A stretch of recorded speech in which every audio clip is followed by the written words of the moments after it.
പ്രിയ സുഹൃത്തുക്കളെ നമസ്കാരം. 2-3 ദിവസമായിട്ട് ഭയങ്കര തിരക്കിലായിരുന്നതുകൊണ്ട് വീഡിയോ ഒന്നും ഇടാൻ ഒത്തില്ല. ഇന്നിപ്പം ആദ്യമായിട്ട് നമ്മുടെ പ്രിയ നടൻ സലീം കുമാറിന് ആദരാഞ്ജലികൾ അർപ്പിക്കുന്നു.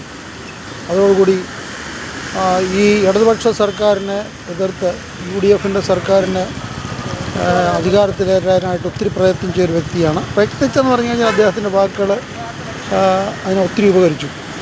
മുഖ്യമന്ത്രി അദ്ദേഹത്തിൻ്റെ വസതിയിൽ പോയി അദ്ദേഹത്തിന് ആദരാഞ്ജലികളൊക്കെ അർപ്പിച്ചു. അപ്പോൾ ഞാൻ തിരക്കിലായിരുന്നു. എൻ്റെ ഒരു അനിയനെ കൊണ്ട് എയർപോർട്ടിൽ കൊണ്ടുവിട്ടിട്ട് തിരികെ വരിക മൂവാറ്റുപുഴ ജംഗ്ഷനിലാണ്. KSRTC ഡിപ്പോയുടെ ഇപ്പുറത്താണ്. ഒരു തട്ടുകടയിൽ ഞങ്ങൾ ആഹാരം കഴിക്കാനായിട്ട് നിൽക്കുകയാണ്. വണ്ടിയുണ്ട്. ഇതിന് നല്ല മഴയൊക്കെ ഉണ്ടായിരുന്നു. അപ്പോൾ ഇവിടെ തട്ടുകടയിലാണ്. നല്ല തിരക്കാണ്, സൂപ്പർ തിരക്കാണ്. നല്ല എന്തോ വേണലുണ്ട്.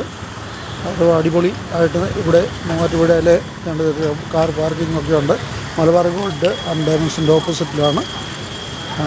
ഇത് ഇന്നത്തെ നമ്മുടെ വീഡിയോ ആയതുകൊണ്ട് ഇവിടെ വെച്ചിടുന്നു. എന്നോട് പറയുന്നു, സലീം കുമാറിൻ്റെ കുടുംബത്തിൽ എല്ലാവിധ ഈ